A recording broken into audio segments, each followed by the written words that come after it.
Salut à tous et à toutes, c'est Lola et vous écoutez Curiosité, votre rendez-vous hebdomadaire signé Sexy Avenue où on parle de sexe, de plaisir et surtout de bien-être sans tabou. Aujourd'hui, on plonge dans une question que beaucoup se posent, parfois en silence. Faut-il avoir un certain nombre de rapports sexuels pour garder une relation en bonne santé ? Alors installez-vous confortablement car la réponse va peut-être vous surprendre.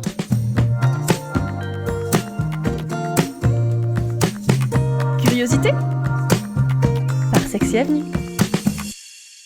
Déjà, remettons les choses au clair. Il n'y a pas de règle universelle.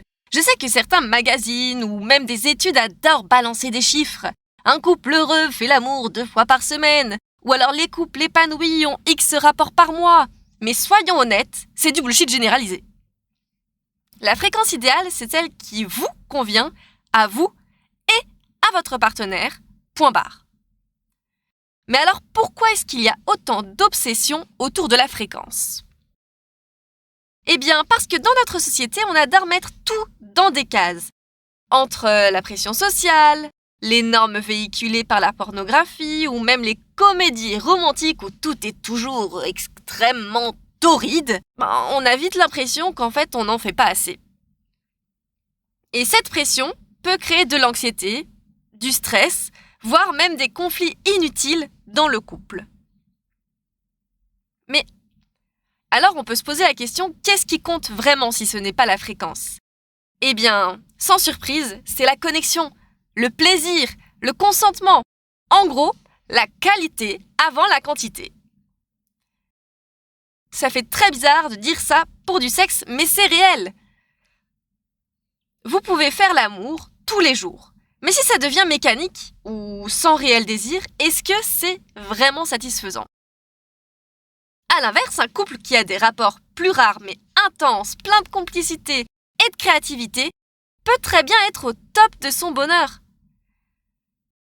Maintenant, on arrive à la question qui surgit dans beaucoup de couples, et si on n'a pas les mêmes envies ? Si à un moment, moi j'ai énormément de libido et mon ou ma partenaire pas du tout, ou inversement, que faire ? Eh bien, sans surprise là encore, c'est là que la communication entre en jeu. Et oui les gars, encore elle, toujours elle. Parlez, partagez vos attentes, vos frustrations, vos désirs. Parce qu'une libido qui fluctue, eh bien, c'est normal. Entre les périodes de stress, la fatigue, les changements hormonaux, le travail, ou même l'envie de binge-watcher sur Netflix au lieu de passer du temps sous la couette, eh bien en fait ça arrive à tout le monde. Mais en parler ouvertement peut désamorcer beaucoup de tensions. Je vais aussi vous donner quelques astuces si vous sentez que la fréquence pose problème dans votre couple ou dans votre relation. Tout d'abord, mon premier conseil, ce serait de changer votre perspective. Arrêtez de penser en termes de combien de fois, mais plutôt quand et comment. Peut-être que le problème n'est pas la fréquence, mais la routine. Vous pouvez tester de nouvelles choses, des jeux, des lieux différents, des sextoys, pourquoi pas. En deuxième conseil, je dirais que vous pouvez multiplier les moments d'intimité en dehors du sexe. Et oui, les câlins, les massages, les compliments, tout ça, ça compte énormément pour entretenir la flamme, sans forcément passer par un rapport sexuel.